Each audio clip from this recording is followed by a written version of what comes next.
Okay, so hi everyone, my name is Neta. I'm a pediatric acupuncturist, a sensory balancing practitioner, which means I specialize in sensory processing issues and emotional regulation. And I've been teaching baby shiatsu for like over a decade. It's fun, very fun. So I want to begin by first giving you guys a short exercise. We'll do it together.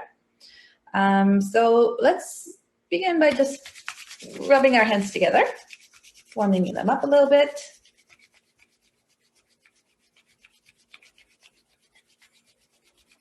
And let's kind of wash our face with our warm hands. Wash our face.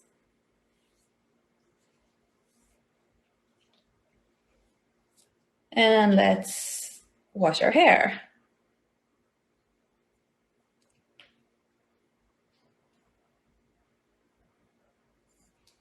And kind of pinch our ears. So what we're doing, we're kind of bringing some energy up to our head, and it's going to wake us up a little bit. I used to use this trick when I was about to fall asleep in class. I needed to refresh a little bit. This really helps.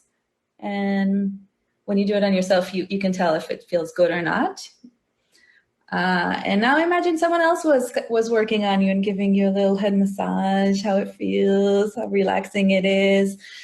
So as Michelangelo said, to touch can be to give life, because touch is the language. Humans need touch. It's the language of compassion. And with touch, we can say so much. We can say, especially with babies, we can say, I love you. I'm here for you. It's all good. It's amazing. And I tell some parents tell me that they, even without taking any class, they just instinctively massage their babies. And I say, even if you don't know what you're doing already, you're doing so much. It's amazing. And there have been research about touch and research specifically about baby massage. And some of the benefits were found that weight gain. So for premature babies, massaging them every day, even for a few days, and it could be a very short massage, it already helped them with weight gain. So I can tell you that with feeding, some parents will tell me that their baby doesn't eat a lot. So it could be a lot of things, but sometimes, or a baby that doesn't eat a lot per feeding, but she eats all the time. She eats a little bit, then does something else, eats more, something else, eats more. And mom says, it's like I'm nursing all day long. So what I can hear is that the baby isn't taking enough per feeding. So massaging the baby specifically to help create hunger, work on the digestion right before feeding, helps the baby take more per feeding, and then there's a larger gap between. So you can massage specifically for a reason, like working on specific like systems, digestion, immune system, sleep, or even just a daily relaxing massage is doing a lot. Another benefit is that human touch translates into feeling security. So it can produce more oxytocin, which is the love hormone. And imagine you after a massage. It's very, very relaxing. So for babies, it can affect their sleep, their eating, their behavior. Like a baby that is always restless, can't sleep, can't put the baby down, very clingy. It's doing it's overall relaxing. So even if you don't know what you're doing and you're not aiming for something specific, it's relaxing. I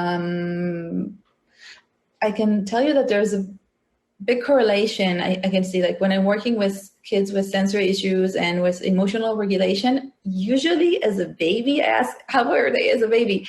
And it's usually was a very colicky baby, can't stop crying, can't put them down, sleeps only on a parent, reflux. So different manifestations of stress, and some things we don't necessarily understand it's stress, but it is because of their stress in the body. So when you see a baby that is like this, clenching, does anyone have a baby like that is always, even in their sleep, they're clenching, and that like this, and that tells me that that baby is not calm.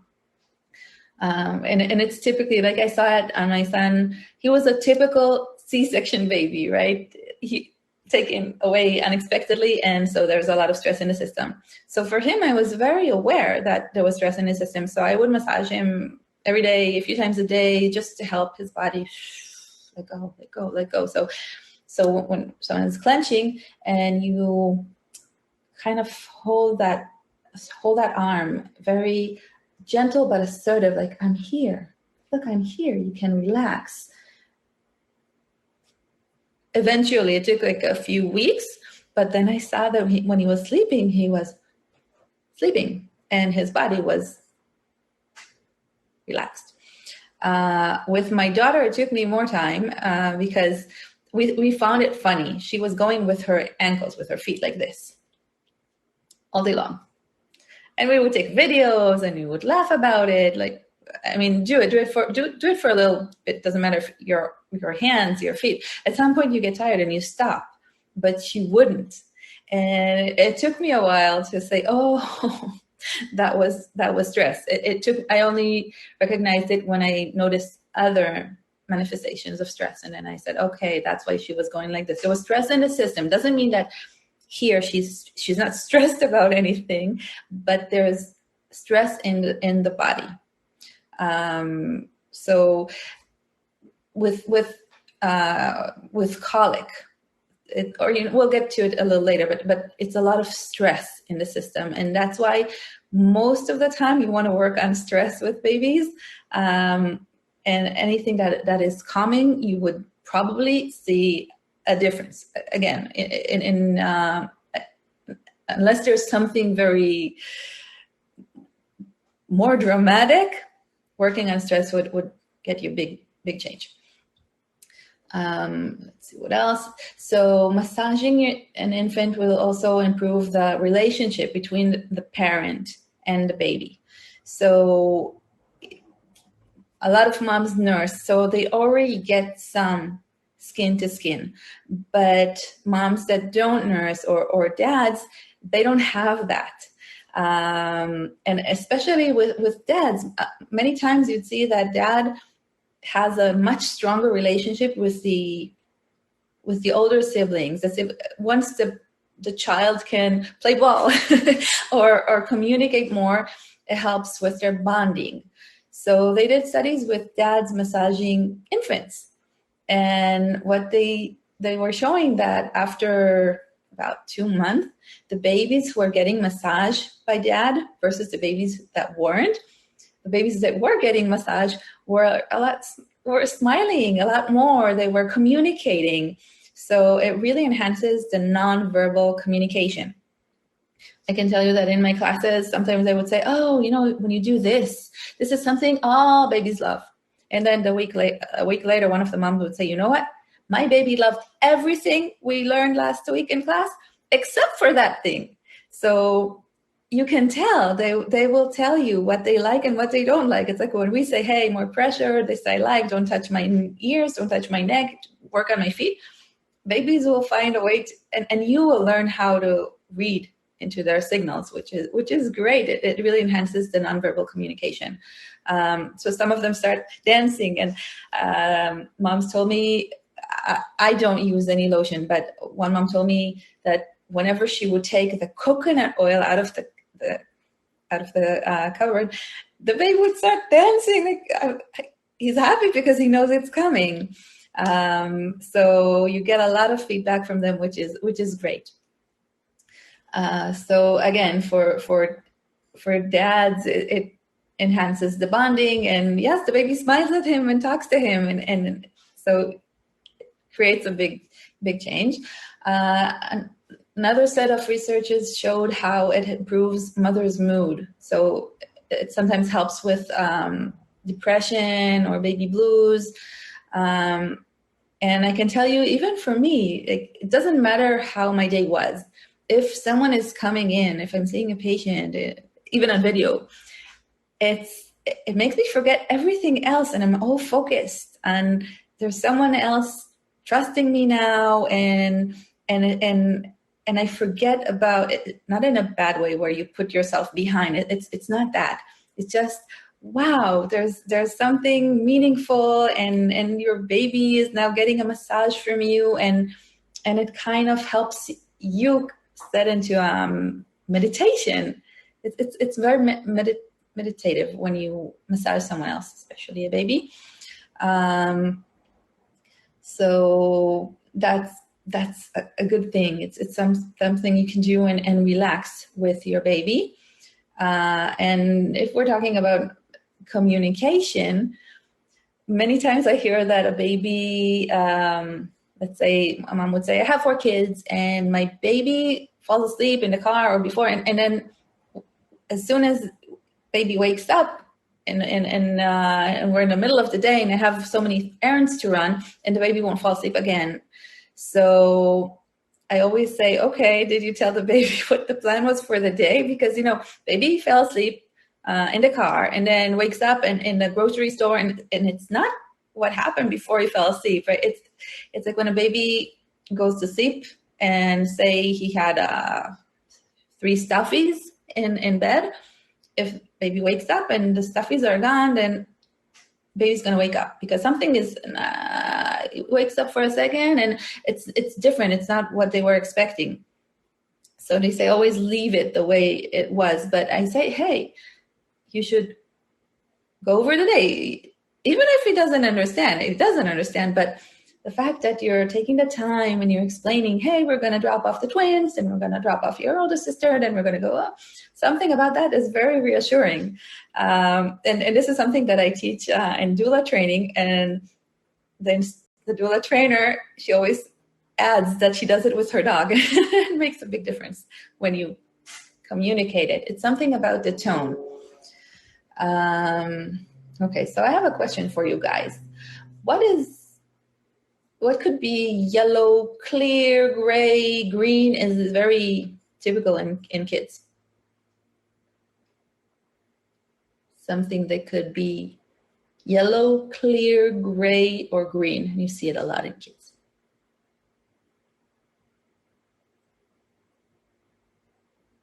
Anyone want to guess?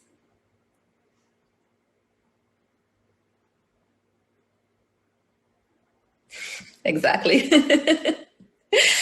It's when they have running nose. A lot of the time you see them with a run. Yes, the nasal discharge, which each color tells us something, right? If it's clear, it's just regular. If it's yellow or green, that means there's some heat in our system. Gray usually tells me maybe there's like a food allergy or something, maybe gluten. But yeah, a lot of kids have it. And the reason kids have it more than adults is because their systems are not mature yet, right? Their digestion is immature, their immune system is still learning, so it happens more often. And so with babies, what we see is their older systems are immature, and so that's why they have gas, right? Because their digestion doesn't know what to do with it yet. It's still learning, and that's why it's normal. It's normal to have a little bit of gas in the first few weeks. When is it not normal? If it's colic, if it's excruciating pain, that's beyond normal. If there's colic, then it's not normal. And what I can tell you is that what's in common is it's about the stress hormones, right? The system is overreacting to stress. So gas is normal again, and if you massage your baby every day for digestion, you can really help them relieve the gas faster. It's just not as painful, and it goes away faster. And plus, it's giving the parents some power. There's also research showing that parents of colicky babies, and if you have or seen a colicky baby, wow, that is so rough on parents. You watch a baby in excruciating pain for hours, and and you're tired and you're stressed about it and your heart goes out to that baby, that's very painful for us as parents.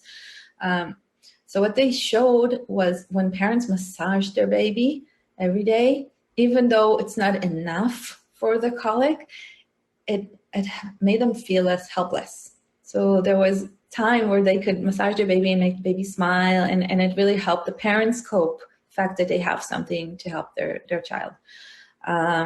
So again, colic is when it's too much. And that's why, yes, the more you massage, you relax, it helps. And again, when I'm saying stress hormone, it's not like, oh, I'm stressed because, I don't know, I have something in my mind, I'm stressed. The body is stressed when it's tired, when it's hungry, when it's in pain. I have a little bit of gas pain, and so my body is stressed, releasing more stress hormones. And because their overreaction to the stress hormone is colic. Another baby's overreaction to stress is reflux, or another baby just can't be put down. Some parents come and say, hey, I have to hold a baby all day long. Can't put them down in bed. So one, we start with adjusting the stress hormone so it's not as out of balance. But then I tell them, massage the baby. And when the baby we get to a point the baby's more relaxed, then you massage the baby in bed. And then when the baby is calm, you can slowly go away. But if you just put the baby in the baby's dress and you try to walk away, of course they'll cry. But first, help them relax. And sometimes it's that's all you need to do. So again, if your intention is to help them calm down, even if you don't know what you're doing, if your intention is to help them calm down, then your massage will be very calming. If you're all stressed and tense and what am I going to do, then they can sense that you're stressed. That won't help calm them down. So I guess the first tip will be, you breathe, you calm down, and then you transfer those energy through your hands. So intention is very big. Maybe you need to do something to calm yourself down first, or sometimes when you begin and while you massage your baby, you'll find that you're getting much calmer. So find what works for you. But again, the intention should be, okay, let's relax together, let's calm down together. And another tip is again, talk to your baby. And when I massage them, I talk to them and I say, it's okay. We're working on this. We're working on that. You're going to be okay. And a lot of talking, it doesn't matter that they don't really understand the words. They understand my tone. They understand what's behind my words. So those are, again, big things. Let's see. So I'll show you some things that I like with babies. Since mine are grown, I'm going to use this one. So one thing that already calms babies is the Buddha position, and you cross the legs. And if they're you don't do anything forcefully. So if like a baby would clench or something, but I would kind of tap, and then I would cross the legs and I pull them towards the belly, like this. And so what happens is they're curled up, their knees are towards their belly, so it's already pressing on their belly. So if they have gas pain, it's already starting to calm them down. And then they have support, they have us on their backs. So many times you just hold the baby like that and it's like a happy little Buddha. So again, it's not going to work on every baby or as the first thing, but this is one of my favorite positions because it works on most babies and very relaxing. If a baby is like crying, and sometimes it would happen when there was a class with a few moms and one of the babies would not stop crying and the mom would be tired and I can't take it anymore. I don't know what to do. Then what I do is I take the baby, and I'll show you something. And again, it could be in a Buddha position, but it doesn't have to be in a Buddha position. And what I do is like 1, 2, drop. 1, 2, drop. 1, 2, drop.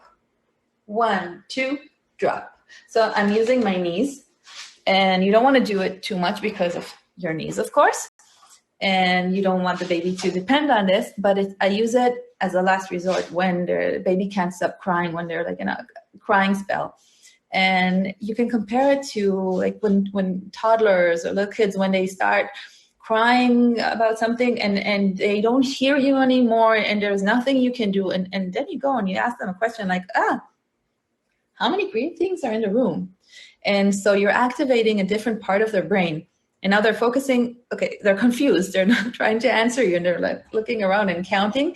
And I made them forget for a second that they were crying. And sometimes they go back to crying, but sometimes you can kind of catch the moment and divert it. So it's kind of the same with babies. You start doing this and they're like,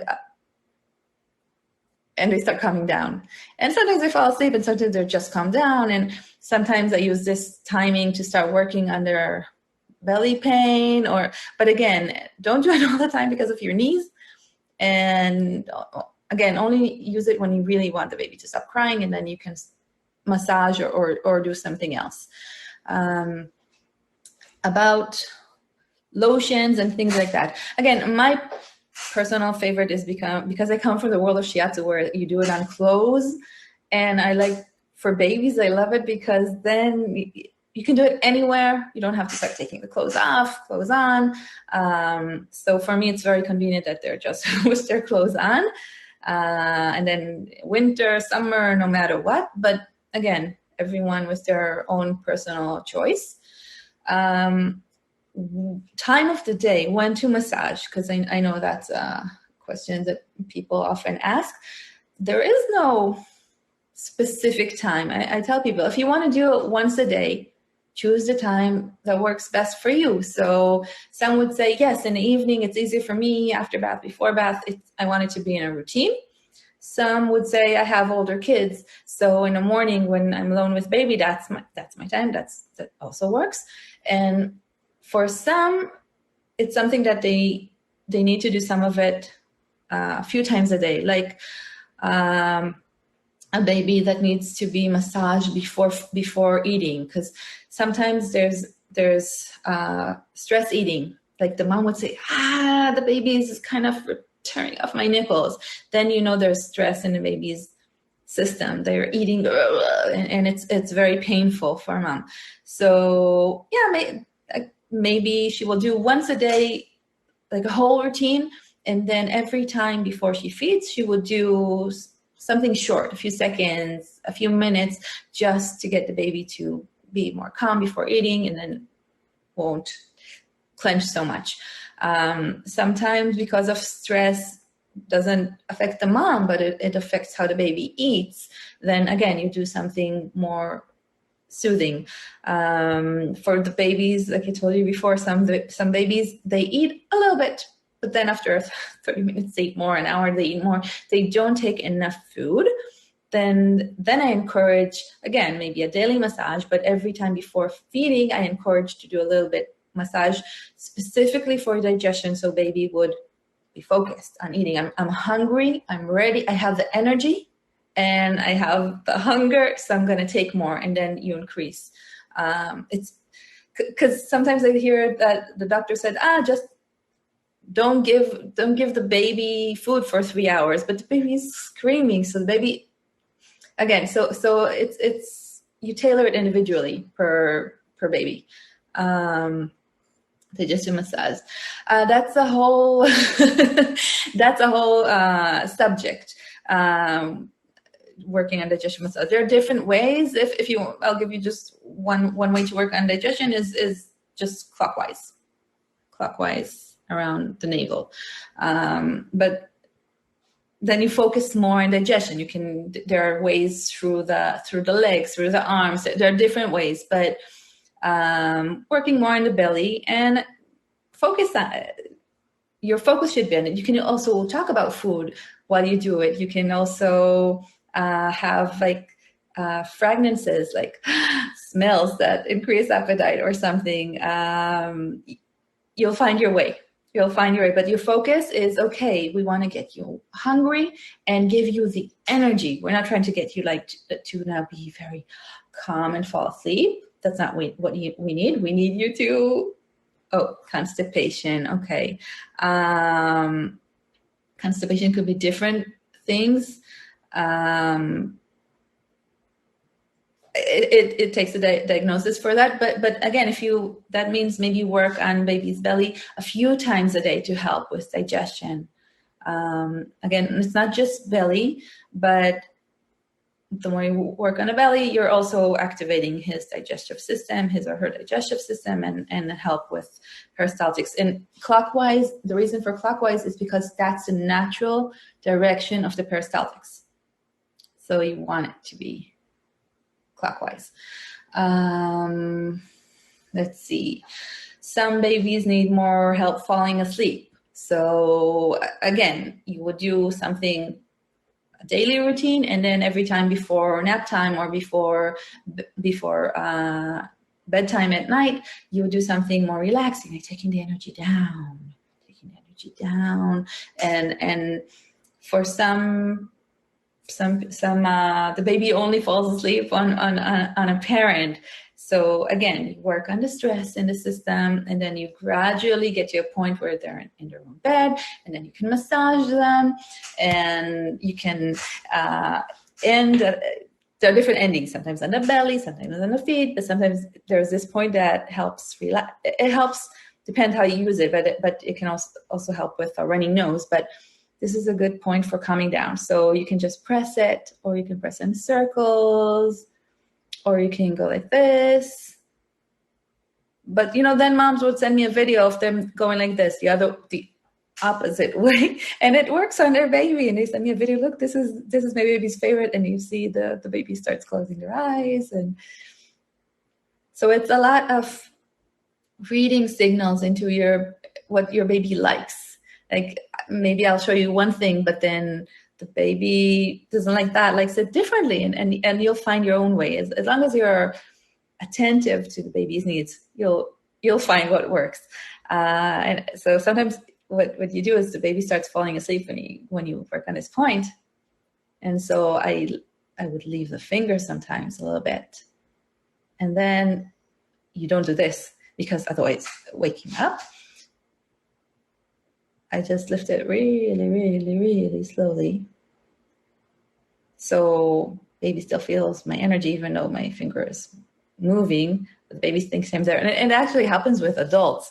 I used to end somewhere, let's say, maybe if I ended here. And then I would move away so slowly that when I'd go and type into my computer, the patient would look at me and would say, "Oh, I thought you were still working on me." So your energy is kind of still there. Wait, I'm trying to read. Hadar points that we shouldn't massage. It's not like with pregnancy that there are points that are contraindicated. You just have to do something that feels good for baby, and you will see. Again, you listen to the baby, and sometimes I'd see moms doing something like barely touching, and I say, no, you can do a little more, because you don't want it to be like this. I can understand, we're afraid, they're very fragile, and of course, I'd work differently if the baby is 1 day old, 2 weeks old, 3 months old. They become more resilient, of course. So what I always suggest is start light, but then do it a little more, and read into how they react to you. Because again, if you're gonna hurt them, they're gonna let you know. So you start gentle, but you do it on yourself also, and see, okay, when I'm doing this, is it doing anything? No, it's not doing anything. So let's press a little more and kind of test it on myself. Does it feel good? Does it not feel good? Okay. And then we try it, and then we see, and we look on their faces and see their reactions. So Don't be afraid of your baby. Just, be very safe and careful and gentle, and just try and ask them how it feels, and you'll get a reaction.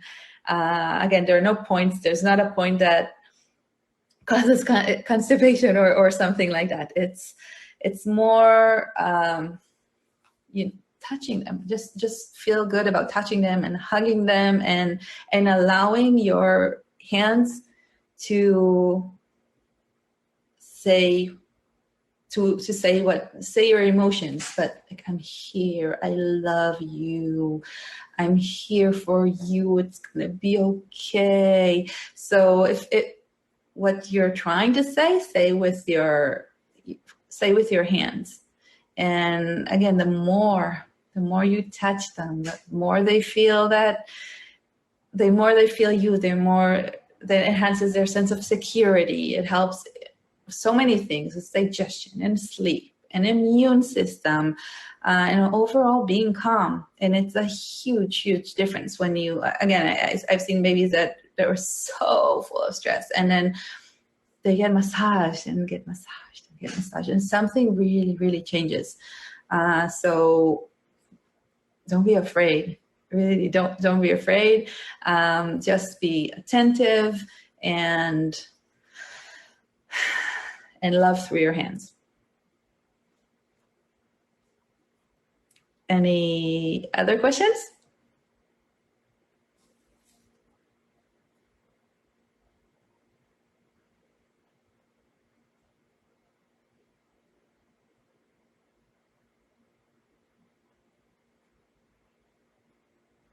About when you Jennifer, when you said baby eats slow, is it always like that, even when baby's hungry?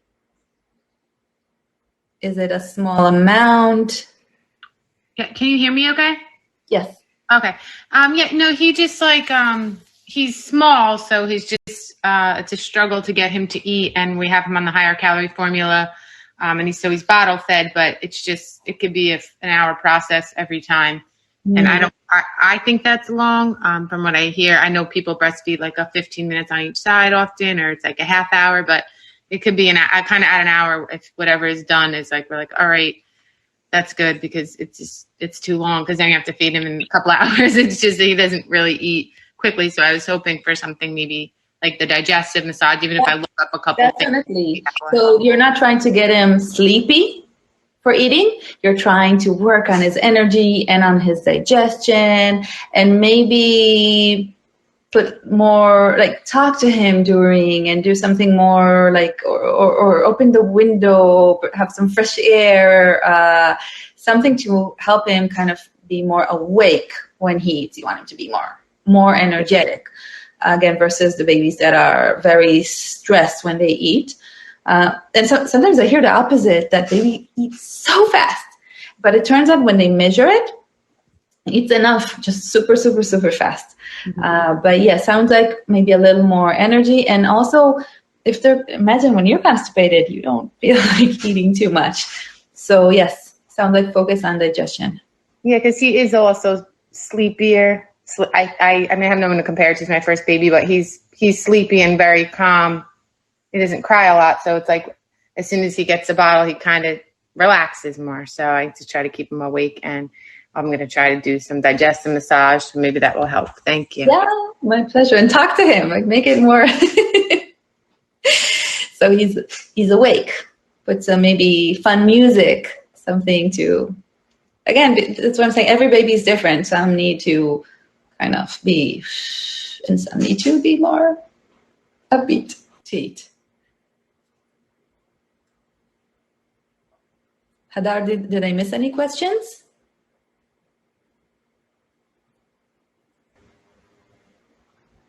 No, I don't see any questions, but I have a question, I think. Yeah. So you said that we can start the massage from day one, and until what age do we do that? Or never stop. Never stop. My kids are 8 now, and I wish I would do it every day, but they ask me, they would say, Mom, my belly hurts, Mom, I can't sleep, Mom, this. And So they know when to ask for it. So their leg hurts, and then I go massage their leg. They can't fall asleep, they're stressed, they're sad, they're this, they're that, and you go and massage them. So again, at different stages of life, it's a different kind of massage, and it's different if it's the leg hurts, and different if they're not falling asleep versus if they're scared versus if their belly hurts. But this is something that you're building a relationship, and often when you have older siblings and you massage your baby, the siblings will ask for it too. And it's such a beautiful communication. Massaging your kids, massaging your partners. It's another language. It's a language of compassion, and it does a lot, really. So never stop.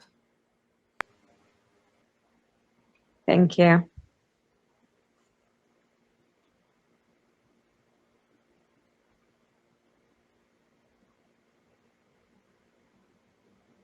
Anyone holding a baby now? I am. Baby listening? Yep, just woke up. Start already smushing.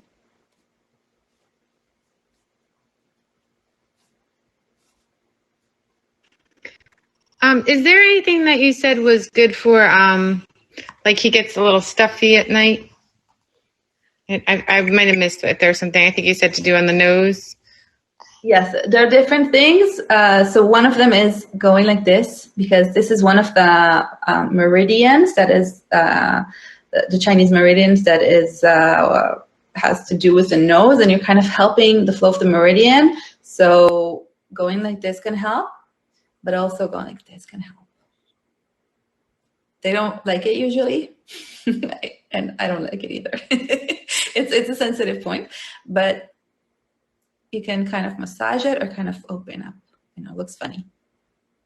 It looks funny when you do it on them too. But yeah, if you press on it for a few seconds, if anyone is stuffy, press for a few seconds. If you press for like at least 20 seconds, sometimes a minute, press really, for you, strong, for baby not strong, you'll feel that it's opening it up.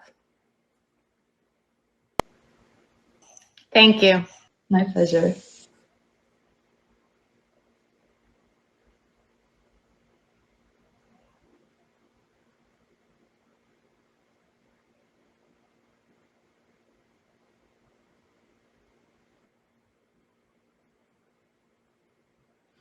Okay, so I'll let you go and start smoothing your babies.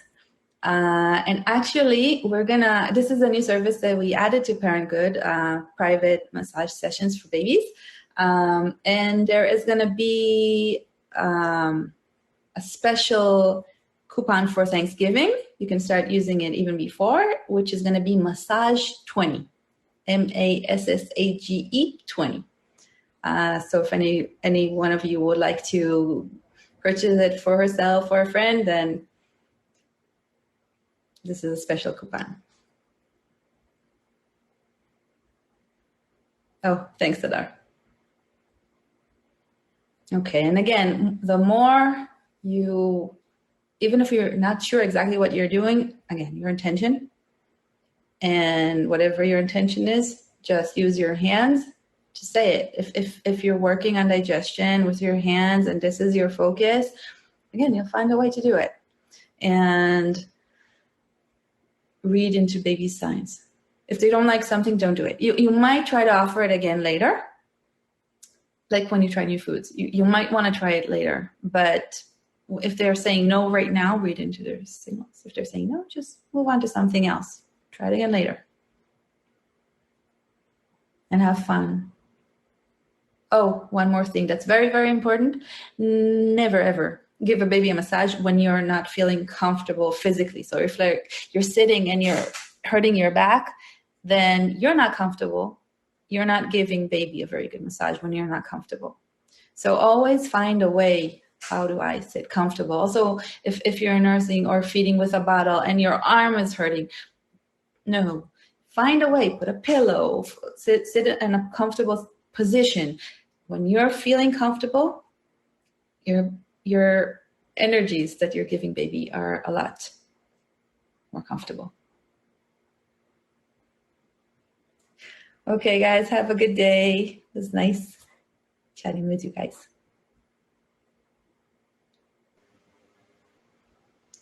Have a great day, everyone. Thank you, Neta. Thank you.